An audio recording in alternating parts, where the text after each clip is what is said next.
It's Laura Eubanks of Design for Serenity with your succulent tip of the day. And today Hannah and I are in Coronado, right on the beach. I know, rough, right? That's our office for today. This client is a long-time client. I've been doing Sandra's pots for years, and Hannah and I were trying to figure out, well, when did we do this pot? Because it's clearly a hot mess. I mean, literally could be the definition, the picture definition in the dictionary under that phrase.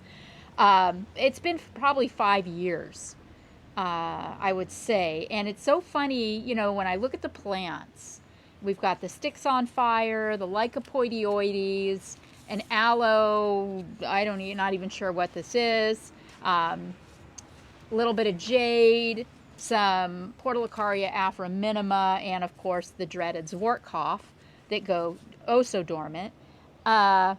It's just funny to see how I've evolved, you know, and the plant choices that I make now over what I made many, many years ago. So when Sandra sent me pictures of this pot, I decided what we're probably going to have to do is just remove the entire arrangement rather than, you know, try to cut it all up to get it out. So I will start by making some cuts on the things that I want to reuse, like the sticks, and, you know, I'll likely cut up these Zwartkoff, because once they're cut and reset low, you know, they could be pretty in here.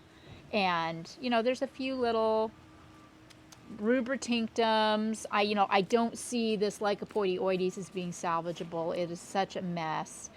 This is a pretty piece of aloe. You know, there's some pretty aloe pieces in here that we could probably work with. So yeah, really basically, I think we'll probably work with all the plants with the exception of the jade. This is really boring. And, you know, we'll pop in a few new things for color. Do you want to check out the new things you got? But this will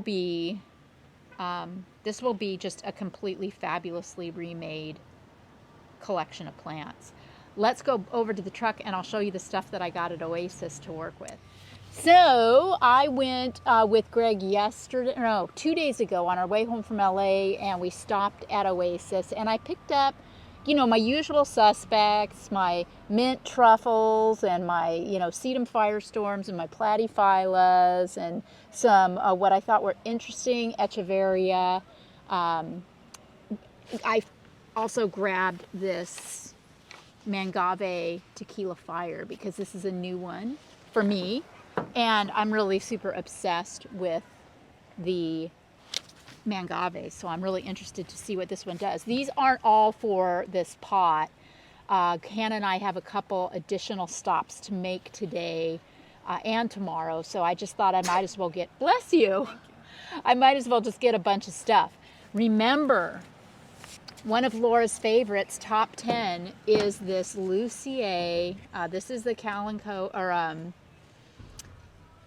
the Lucier Fantastic Crest.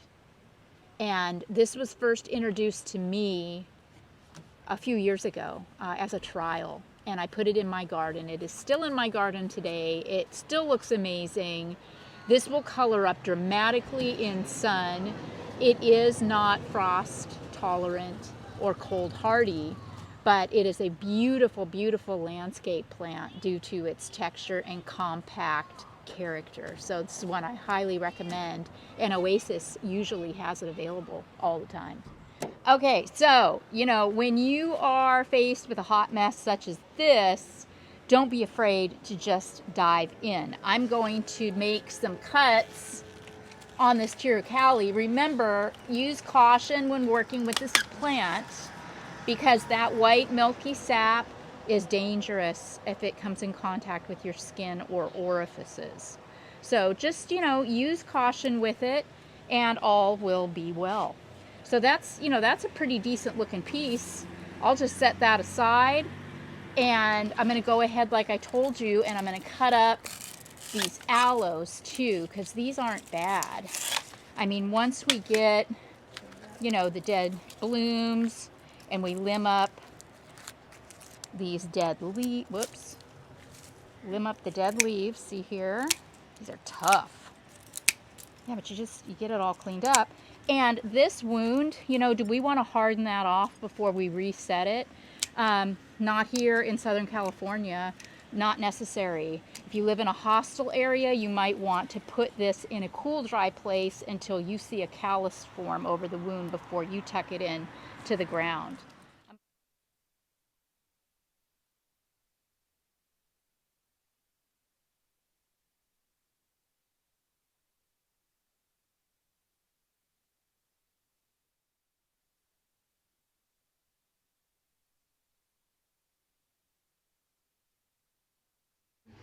For those of you paying attention closely, my apologies. My battery died. I just checked it the other day and it was at 3/4, so I don't know if it got left on overnight or what, but my apologies. We'll get that charged tonight and back in working condition. Meanwhile, so this is why it's so important to excavate the things that you want first, because as with this pot, the roots were so thick and so tight. You know, it took all of our effort, Hannah and I, cutting and pulling and shoveling to loosen this root ball. And you know, the plants that were left are going to be toast from all the pulling and the hacking and the yanking. So this though is so satisfying. I think we've got it. Yep. Yeah. Oh yeah. Look at that. Okay. This is why I brought new soil, and the soil that I brought is just a generic potting mix, because here it doesn't really matter what kind of soil we use as long as it drains. If you're in a hostile climate, you'll want to get a specific cactus and succulent mix, and maybe even up the drainage additionally with dry stall or vermiculite or perlite or, you know, something else. So yeah, now that we have that mess out, we can restage the pot on its bricks, fill it with soil, and start the fun part. Okay, so I am going to begin the process of replanting this pot now that we've got the soil in there and all tamped down. And no, I am not going to wet that soil. Since we are working with cuttings, I would prefer that the soil stay dry until these have a chance to harden off in it. So no water for at least a week, maybe 2. Why are you cutting those off? I'm cutting these off, just limbing it up a little bit because it is a cutting. I just want to stick it in the ground, and I need a couple of inches to stick it in so that it won't fall over, because like I always say, yep, if it stands up, you've done your job. Now, I'm not being arbitrary either about my placement. I'm putting it here on purpose. I want it to be left of center, or right of center, I guess. And I also want some room behind it to plant as well. So it's not dead set in the middle, because that just, believe it or not, it just kind of makes your pots and arrangements look a little contrived when you're very symmetrical. It's better to be a little asymmetrical. You'll see what I mean when we're done here. So I always start with the thriller. In this case, it's the Lucier. Then I work with my taller or larger fillers. So Hannah went upstairs and grabbed some of these adorable aloe dorothias out of a pot that we're going to be reworking another time. And again, same thing. I'm just, you know, taking off some of the bottom leaves so that I've got something to stick in the ground. And I can start working with these. Now, another benefit to working with the cuttings, oh, don't you love that combo? It picks up the colors, but the textures are completely different, which is really special. Working with cuttings means that it's going to be a really long time before this arrangement needs me again. So there's that. I am looking for that Portulacaria minima. What did we do with that? It's right here. Oh, here it is. This guy did not come out easy. Look at, I mean, we had to hack it up pretty hard, but there's plenty of root left for it to take without stressing. I'm confident of that. And this is going to be my spiller. So I guess I should probably put it in first. Just stick it right here on the side. You know, this is a rather large pot, So I want my plants to be on the larger side too. I really want this to be a balanced arrangement. If you plant a bunch of little tiny 3-inch plants in a pot this size, you are not going to be satisfied with the outcome. Trust. Okay, so what I think I want to do, now that I'm getting into it, is I really like the look of that Dorothea in here a lot.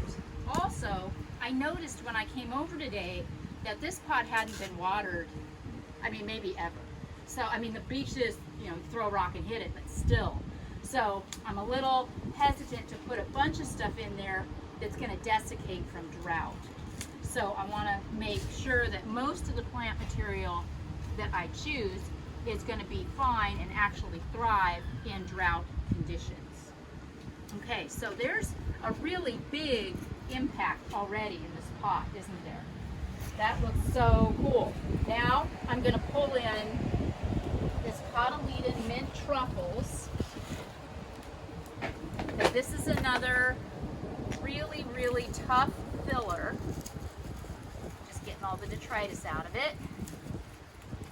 Okay, tough filler. Stick it right here in front of the sticks and next to the aloe in the back. This is a supporting cast member. This won't get too tall too fast, and I want it back because I want to make sure that my cute little sedums are the star of the show. This guy here, this is a setivaria. It's called Lilac Mist. I thought that was a tremendous amount of bang for the buck for a 1 gallon. And look at when it stresses how it colors literally to lilac. What a gorgeous plant. So I want that to be right, front, and center in this arrangement.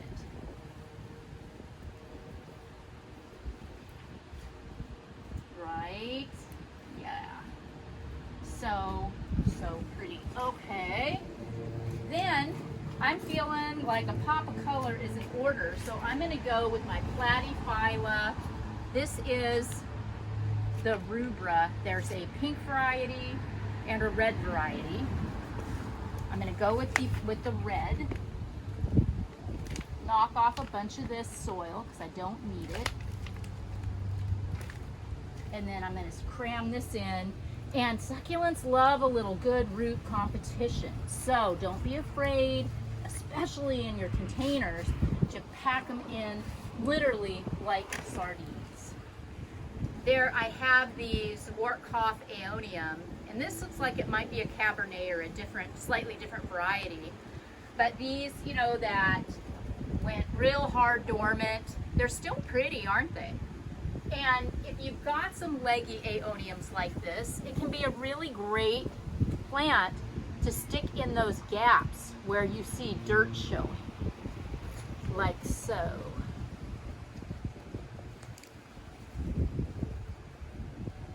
You know, just kind of place fillers.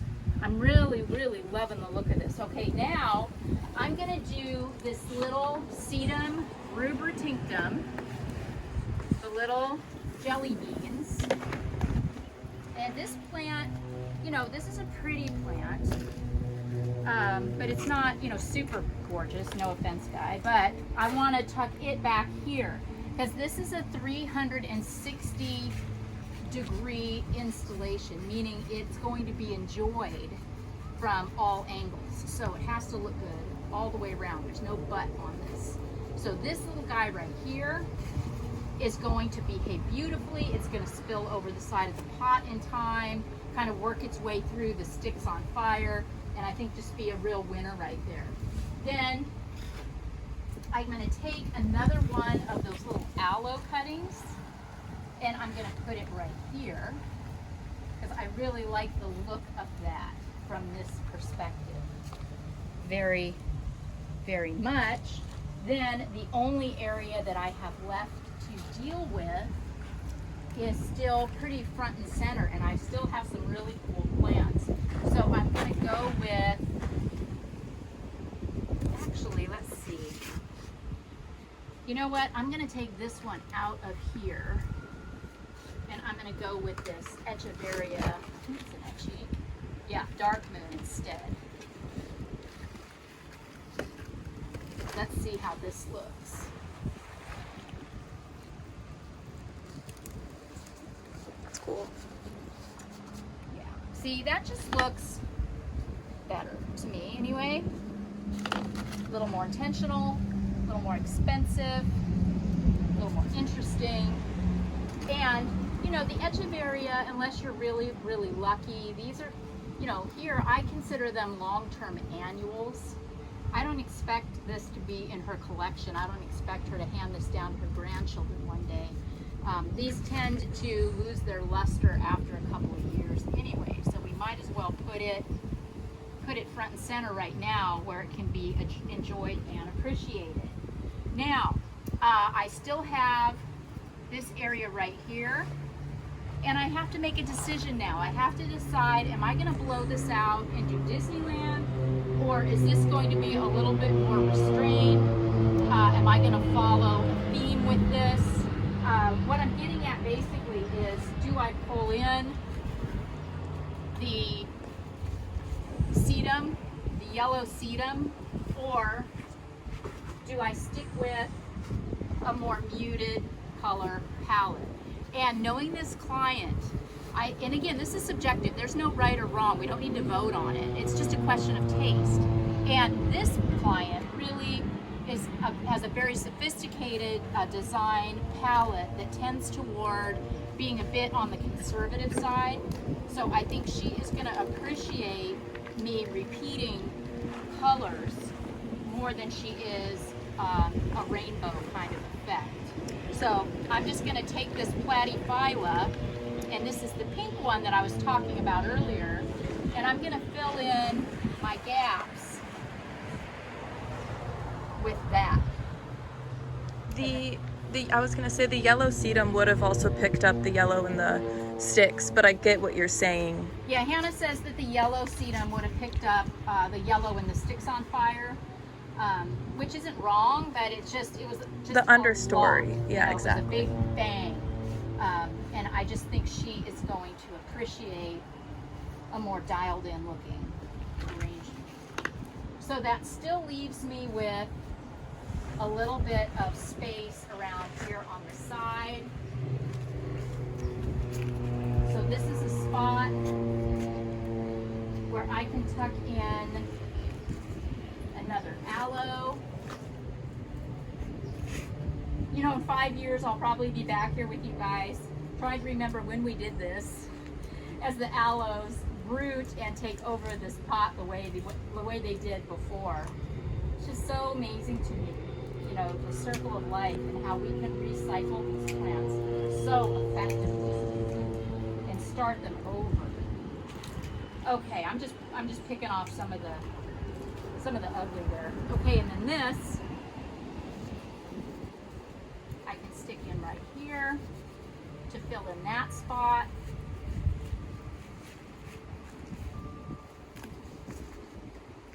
So paying attention to how this pot's going to be appreciated the most, which will be from the sidewalk or the front of the house looking forward, most of my money is right here. But because it can also be seen from the windows inside the house and from the driveway, I wanted to make sure that I paid attention to the back as well. So there's something of interest all the way around. This is a phenomenal combination. I absolutely love this pot, and I'm sure that she is going to enjoy it for a few years before I need to come in here and reinvent it once again. This pot is also located in what is really full sun, but coastal full sun, meaning, you know, we are right on the ocean. So if you are inland or you're in an area where the temperatures exceed the high 80s, the sticks on fire would work, the portulacaria would work, the cotyledon would work, the aloes would work. Actually, pretty much everything in here would also work, with the exception, I don't know about the Echeverias and the Setiveria. They might be a little too sensitive for, you know, 80, 90 degrees. But heck, you know, give it a shot. I think that you could have great success with this arrangement pretty much anywhere. Deep shade, not so much. The aloes will etiolate, the echeverias and sedivarias will etiolate, and the sticks on fire will lose all of its color. So not so much for the shade, more for the sun or part sun. This has been Laura Eubanks of Design for Serenity, reporting from Coronado, California, with your succulent tip of the day. Bye guys.